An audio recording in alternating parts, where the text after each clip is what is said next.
Hello, friends. Um, there is no such a thing as a lesser imperialism, as a less evil imperialism. At least not when the two major imperialist blocs are considered.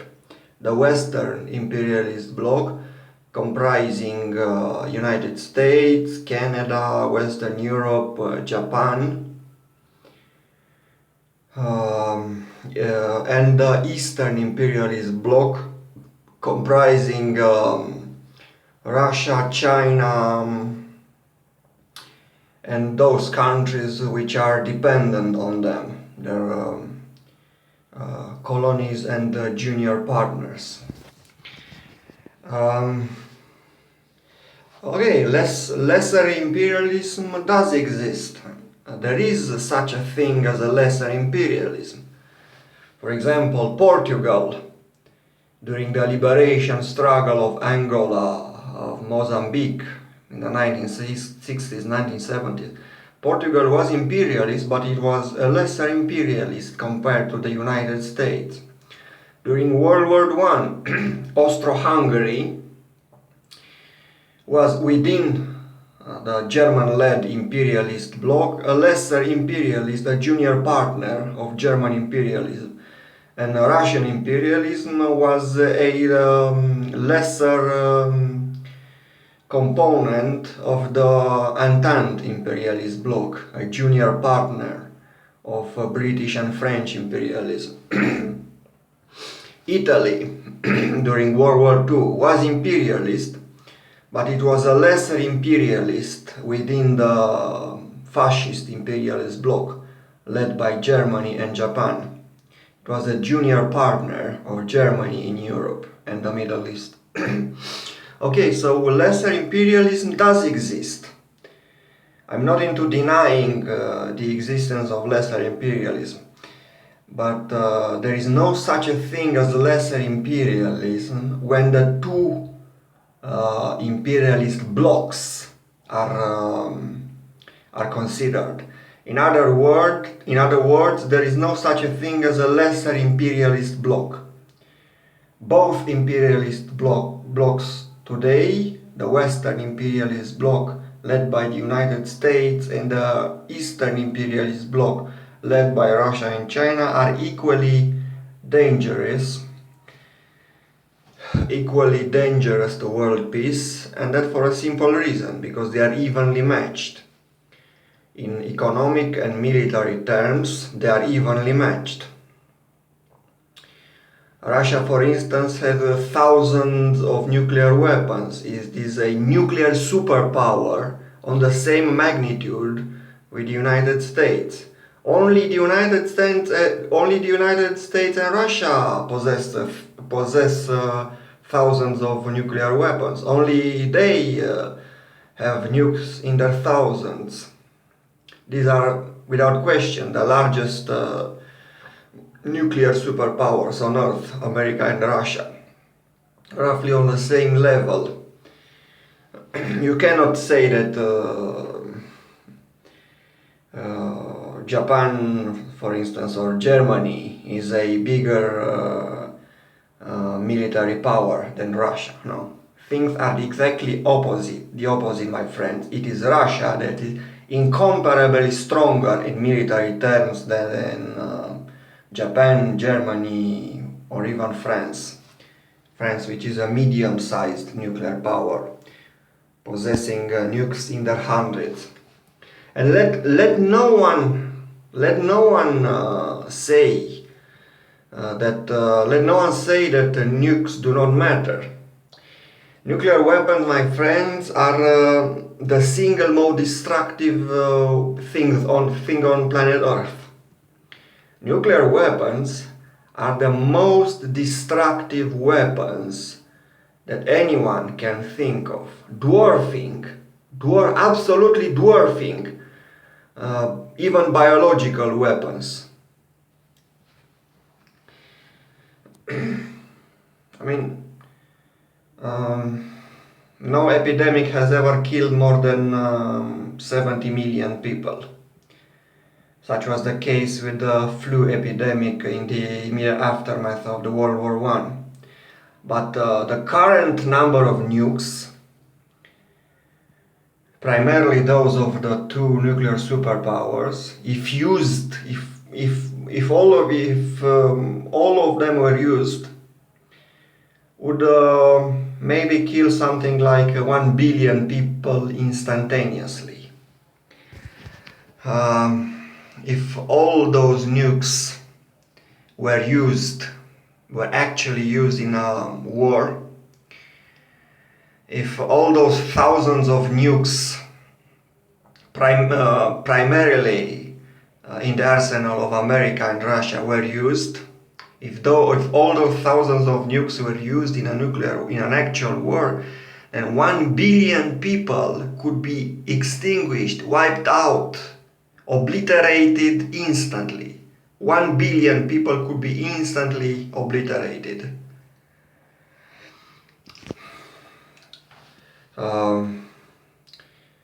Probably 1 billion more or 2 billion more would die in the coming years, in the aftermath. 1 billion more, maybe 2 billion more would die in the aftermath. So the total death toll would likely amount to something like 3 billion killed. That's almost a half of the current Earth's population. And prospects of utter complete civilizational collapse would be very large, because not only in the league of 3 billion people would be obliterated, but economic capabilities, production capabilities, the framework of a modern industrial civilization would collapse. Productive capabilities, infrastructure would also be destroyed. And with the collapse of essentially the framework of an industrial civilization, return to the Stone Age would be the most likely perspective.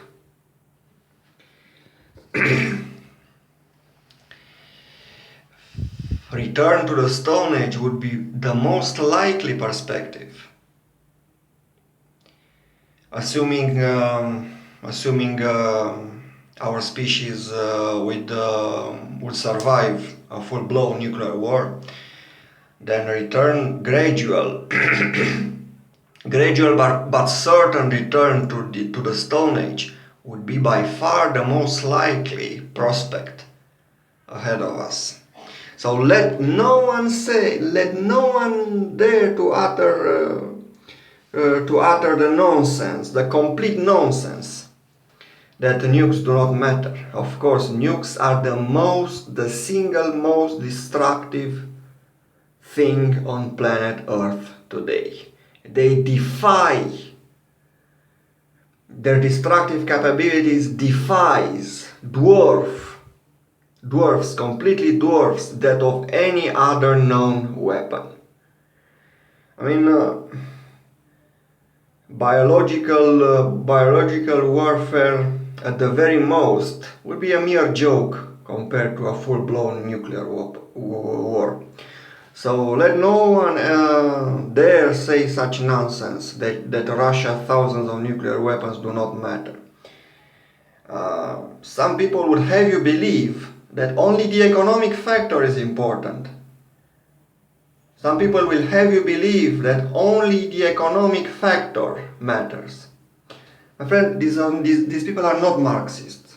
These people are reductionists.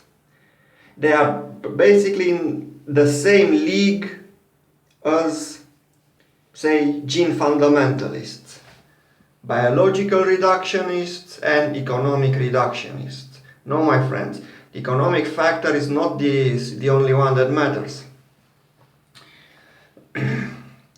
the nuclear factor can upset the balance. The economic balance that exists, for example, take Russia and Japan. Japan's economy is much bigger than Russia's. If GDP size alone were considered, then Russia would actually be a second-rate imperialist power. But you see, the nuclear factor steps in. The nuclear factor steps in and absolutely upsets the balance. Yes, Russia, due to its enormous nuclear arsenal, is a far more powerful imperialist than Japan. It was Mao who first understood the importance of nukes in ranking imperialist countries, the importance of nukes in how imperialist countries are ranked. In 1973 talk with Kenneth Kaunda, then president of Zambia. Mao was the first communist leader to understand the fact that nuclear weapons play a very large role in how imperialist countries are ranked. Nuclear factor is a very important factor, and it can upset the balance. It effectively places Russia ahead of Japan in terms of imperialist strength.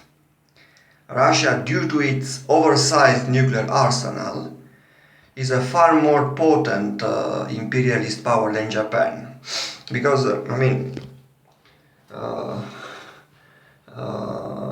to the dismay of economic reductionists, I will paint the following scenario. Let's say two billionaires compete among each other. Let's say they duel. A duel between a billionaire worth $5 billion and another worth $50 billion. It's not just the money, it's also the bigger gun.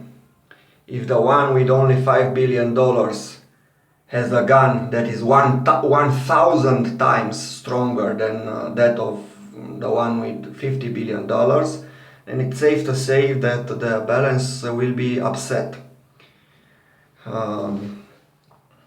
If the economic factor alone were considered, then the richest of the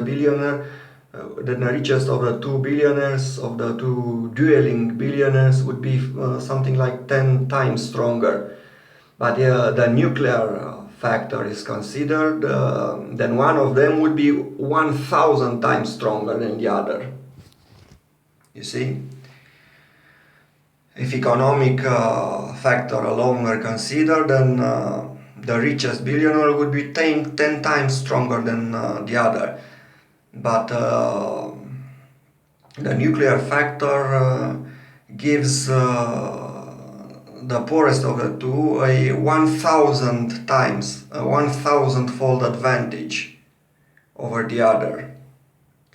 So you have a factor of 10 over a factor of 1,000, and that's how matters stand. That's how actually matters stand with regard to the silly comparison between Russia and Japan.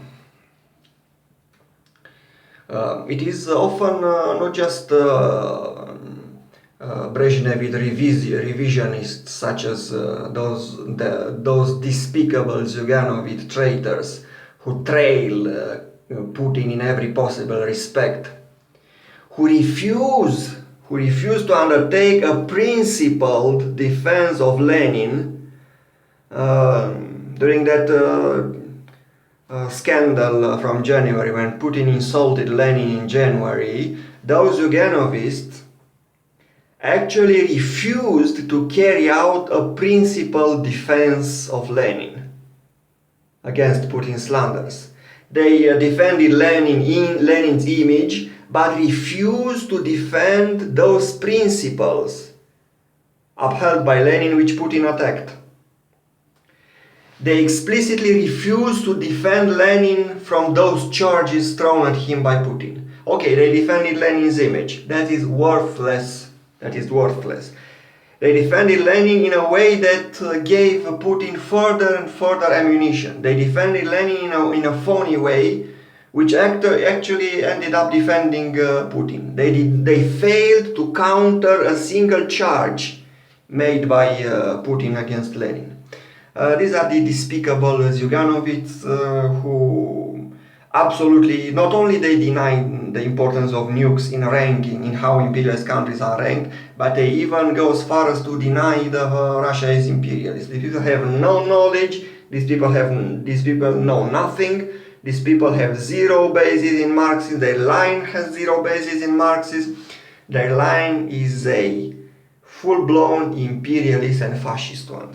But it's not just those Zyuganovist traitors, Brezhnev, of the Brezhnevite sort, who downplay the importance of nukes. It is also the so-called Lin Biaoists, who claim allegiance to Mao, but actually defend one of Mao's foes, one who turned traitor in 1971.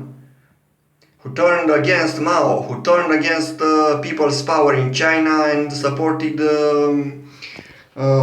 Soviet revisionism led by Brezhnev, which at that time was the main enemy of socialist China. Lin Biao explicitly opposed Mao's line that the United States and Russia are on the same level of imperialist magnitude, of imperialist strength, of danger posed to the world and to China. He explicitly opposed that, and through downplaying the importance of nuclear weapons. His heirs often pose as Maoists. Some of them openly call themselves followers of Lin Biao above Mao, even going as far as to call Mao reactionary, to say that Mao turned traitor in his later years. But others have no problems in calling themselves Maoist. They do call themselves Maoists, but are in fact Lin Biaoists. They downplay the role of nuclear weapons in the way imperialist countries range in strength. But there is also the China factor. I mean, Russia is a super strong imperialist power on the same magnitude with the United States because of the nukes. If the economic factor alone were considered, Russia would rank as a second-rate imperialist power, much like Brazil, for instance. But no, Russia is not a Brazil. It's not an emerging imperialist. It is precisely because of the thousands of nukes. It is a super strong, super powerful imperialist which poses a mortal threat to world peace, which is equal to that posed by the United States. And there is also the China factor. China, capitalist and imperialist China. China, which has outstripped, which has overtaken the United States as the world's number one industrial power. America is still the number one economy. It has the largest GDP size, but China has already overtaken the United States as the world's number one industrial power. In terms of industrial might, China now is ahead. China is now ahead. I'm sorry for your pathetic cause. I'm sorry for your pathetic line, which you continue to uphold in the face of all evidence. I'm sorry for you, but that's the truth. China, in terms of economic might, has outstripped the United States. Neither is China a secondary imperialist power. Neither is China a lesser imperialist. No, China is an economic superpower and Russia is a nuclear superpower. Both Russia and China are super strong imperialists. Both Russia and China are super strong imperialists. um, way above countries like Brazil, which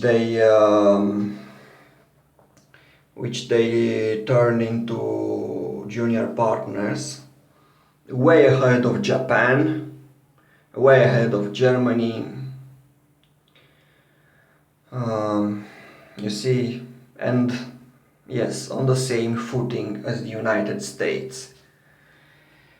That's what we have in our world. That's what we have in the real world, in the world of the year 2016. That's what we have. Two competing imperialist blocs of roughly equal strength. Two competing imperialist blocs which pose an equal danger to world peace. There is no such a thing as a lesser Russian imperialism. There is no such a thing as a lesser Chinese imperialism. There is no such a thing in our world as a lesser Russian Chinese bloc. No, the Russian Chinese bloc is every bit as dangerous to world peace as the Western US-led imperialist bloc. Precisely because they are roughly evenly matched in terms of economic and nuclear might. And yes, Russia and China can also enlist Brazil. They can also enlist India in support of their line. India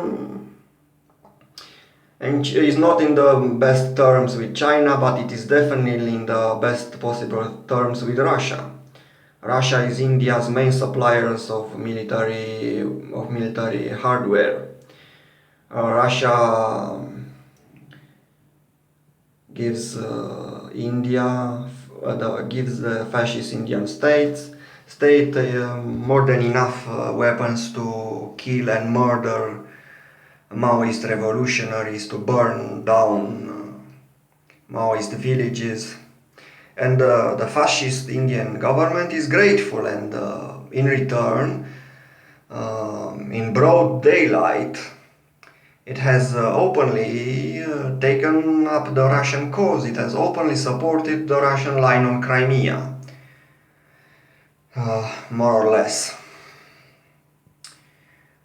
These are the realities of the year 2016. You either live in the year 2016 or you have no place in the revolutionary movement of today. That's how simple a matter is. That's how simple a choice you have. You either open your eyes and see truth for what it is, or choose to live in the past, and the revolutionary movement will absolutely push you into the dustbin of history. That's where people like you belong. Thanks for watching, and